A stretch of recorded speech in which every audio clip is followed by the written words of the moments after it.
আসসালামু আলাইকুম ওরহমতুল্লাহি ওবরাকাতুহ।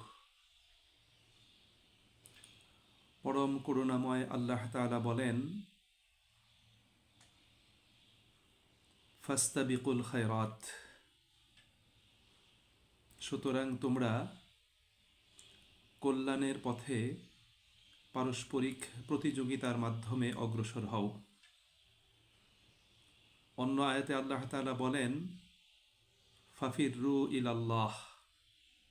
তোমরা আল্লাহ তাআলার দিকে দৌড়াও। সুপ্রিয় ভাই এবং বন্ধুরা, আল্লাহ সুবহানাহু ওয়া তাআলা এই পৃথিবীতে আমাদেরকে প্রেরণ করেছেন। এই পৃথিবীর জীবনটা মূলত আমাদের জন্য আখেরাতের চিরস্থায়ী জীবনের প্রস্তুতির জন্য একটা সময়কাল। হাদিসের পরিভাষায় দুনিয়া মাজরার আতুল আখিরাহ। দুনিয়াটা হলো আখেরাতের ক্ষেত্র, অর্থাৎ দুনিয়া থেকেই আখেরাতের পূর্ণ প্রস্তুতি গ্রহণ করতে হবে। আখেরাতের পাথেয় সংগ্রহ করতে হবে। আখেরাতের জীবনকে দুনিয়া থেকেই গুছিয়ে নিতে হবে। আমি আখেরাতে যেরকম জীবন চাই, সেই ধরনের জীবন লাভের প্রস্তুতি আমাকে এই দুনিয়ার জীবন থেকেই গ্রহণ করতে হবে। কারণ দুনিয়ার জীবন যখন ফুরিয়ে যাবে, তখন কিন্তু আমার কর্মের চেষ্টা সাধনার প্রস্তুতির সকল সুযোগ বন্ধ হয়ে যাবে। আল্লাহ নবী সাল্লাল্লাহু আলাইহি ওয়াসাল্লাম বলেছেন, ইজা মাত আল ইনসান ইনকতা আমালুহ। যখন মানুষ মৃত্যুবরণ করবে, মৃত্যুর মাধ্যমে আখেরাতের জীবনে গমন করবে, তখন তার কর্মের কাজের প্রস্তুতির সকল সুযোগ বিচ্ছিন্ন হয়ে যাবে। তখন আর সে কোনো কিছুই করতে পারবে না।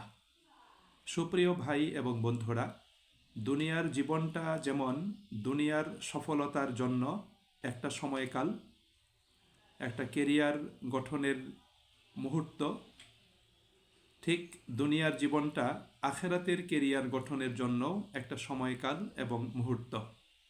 বেঁচে থাকা অবস্থাতেই নিজের দুনিয়ার জীবনকে যেভাবে সুন্দরভাবে সৎ এবং পবিত্রতার সাথে গুছাতে হবে, একইভাবে এই দুনিয়ার জীবনেই আমাদেরকে আখেরাতের জন্য আমাদেরকে পূর্ণ প্রস্তুতি নিতে হবে। এই জন্য দুনিয়ার জীবনেই মানুষের সফলতা লাভের পথে অনেকগুলো বাধা বিপত্তি থাকে। মানুষ যদি সেই বাধা বিপত্তিগুলোকে যদি পরিত্যাগ করতে পারে, তাহলে মানুষ সফলতা এবং সমৃদ্ধির পথে এগিয়ে যেতে পারে। আমাদের জীবনে আল্লাহ রাব্বুল আলামিন 3টা সময়কাল দিয়েছেন: অতীত, বর্তমান এবং ভবিষ্যৎ। অতীত আমাদের জীবন থেকে চলে গিয়েছে।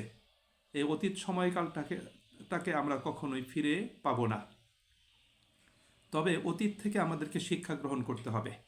অতীতে আমি যেই কাজটা করতে পারিনি, যেই কাজটা আমার করণীয় ছিল, অথবা যেভাবে করার প্রয়োজন ছিল সেভাবে করতে পারিনি, আমাকে সেই চিন্তা করে সেখান থেকে শিক্ষা নিয়ে অতীতের না করা কাজগুলো করতে হবে।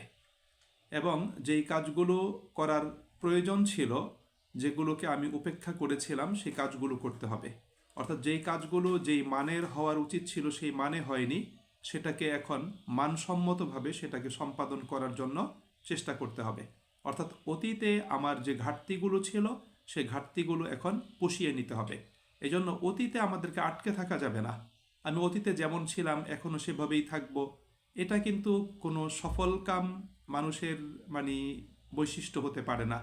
এই জন্য সফলতার পথে যে সমস্ত বাধাগুলো রয়েছে, তার মধ্যে প্রথম বাধা হলো অতীতে আটকে থাকা। আমরা অতীতে আটকে থাকবো না, বরং অতীত থেকে শিক্ষা নিয়ে আমরা বর্তমানে নিজেকে এগিয়ে নেওয়ার জন্য চেষ্টা করব। দ্বিতীয়ত হলো যে সকলকে খুশি করার প্রবণতা।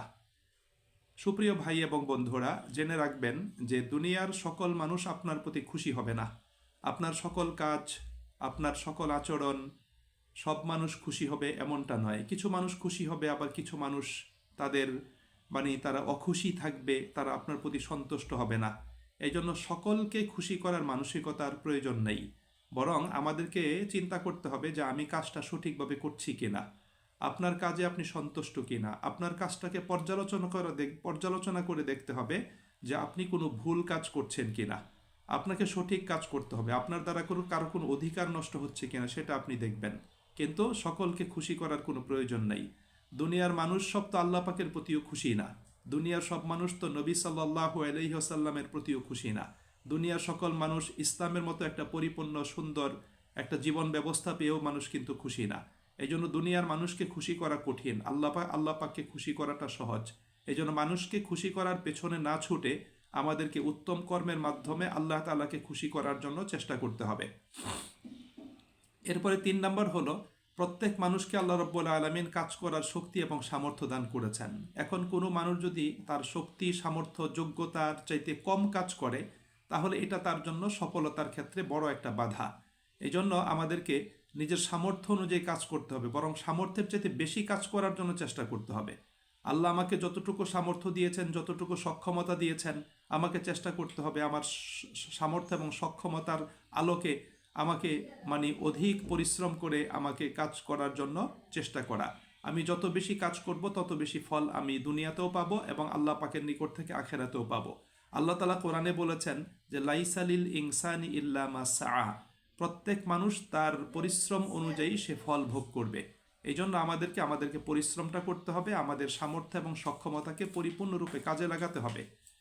4 নম্বর হলো, আমরা অনেক সময় কাজ করতে গিয়ে আমরা পরিস্থিতিকে দোষ প্রদান করি, পরিস্থিতিকে দোষ দেই। নিজের অলসতা, অযোগ্যতা এবং নিজের কাজ না করার প্রবণতা, এটাকে দোষ না দিয়ে আমরা পরিস্থিতিকে দোষ দেই। এই পরিস্থিতিকে দোষ দেওয়া এটাও সফলতার ক্ষেত্রে বড় একটা বাধা। আমরা যদি সফলকাম হতে চাই তাহলে পরিবেশকে দোষ দেওয়া যাবে না, বরং নিজের দুর্বলতাকেই দোষ দিতে হবে এবং নিজের দুর্বলতাকে কাটিয়ে উঠে আমাদেরকে আরও অধিক পরিশ্রম করে আমাদেরকে বেশি কাজ করতে হবে। এরপরে 5 নম্বরে হলো, আমরা অনেক সময় কাজ করতে গিয়ে কিছু কাজ করার পরে বাকি কাজ রেখে দিই, সে কাজটা আমরা করি না।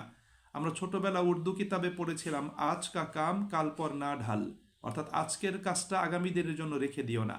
এই জন্য কোনো কাজ রেখে দেওয়া যাবে না। আপনার যতটুকু কাজ আজকে করার দরকার ছিল বা করা আপনার উচিত, সেই কাজ পুরোটাই আজকে করতে হবে। আগামীকালের জন্য বা পরে করব এই কথা বলে সেই কাজটা রেখে দেওয়া যাবে না।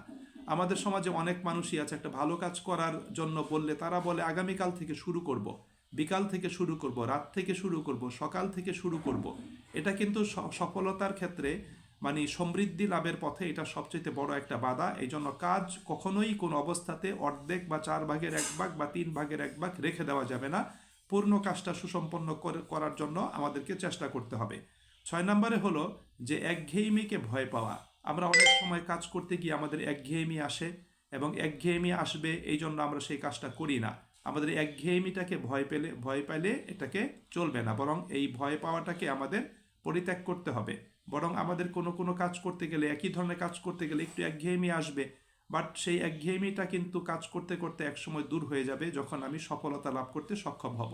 সুপ্রিয় ভাই এবং বন্ধুরা, এবং সপ্তম যে বিষয়টা আছে সফলতার ক্ষেত্রে বাধা, সেটা হলো যে আমরা অনেক সময় সফলতা লাভ এটাকে আমরা প্রয়োজন মনে করি না, বরং সফলতা লাভটাকে প্রয়োজন মনে করতে হবে, জীবনকে সফলকাম হতে হবে।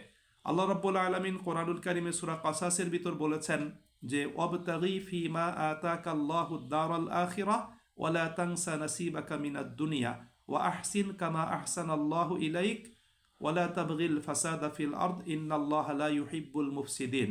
আল্লাহ বলছেন যে আল্লাহ তাআলা তোমাকে যা কিছু দিয়েছেন তা দিয়ে আখিরাতের ঘর তৈরি করো, কিন্তু সাথে সাথে দুনিয়ার সফলতার অংশকে ভুলে যেও না। এবং তোমার প্রতি আল্লাহ তাআলা যেভাবে ইহসান অনুগ্রহ করেছেন, তুমিও সমাজের মানুষের প্রতি সেভাবে ইহসান অনুগ্রহ করো। এবং পৃথিবীতে তুমি অনাচার সৃষ্টি করো না, নিশ্চয়ই আল্লাহ তাআলা বিপর্যয় ও অনাচার সৃষ্টিকারীদেরকে আল্লাহ তাআলা পছন্দ করেন না। এই জন্য সুপ্রিয় ভাই এবং বন্ধুরা, সফল কাম হতে হবে। সফলতার জন্য একটা টার্গেট নির্ধারণ করতে হবে যে আমাকে সেই জায়গায় পৌঁছতে হবে, আমাকে জীবনে সেই উচ্চতায় নিজেকে নিয়ে যেতে হবে। এটা হলো একজন সফলকাম মুমিনের একটা লক্ষণ। মুমিন সর্বদা আশাবাদী হবে, মুমিন কখনো নৈরাশ্যবাদী হবে না।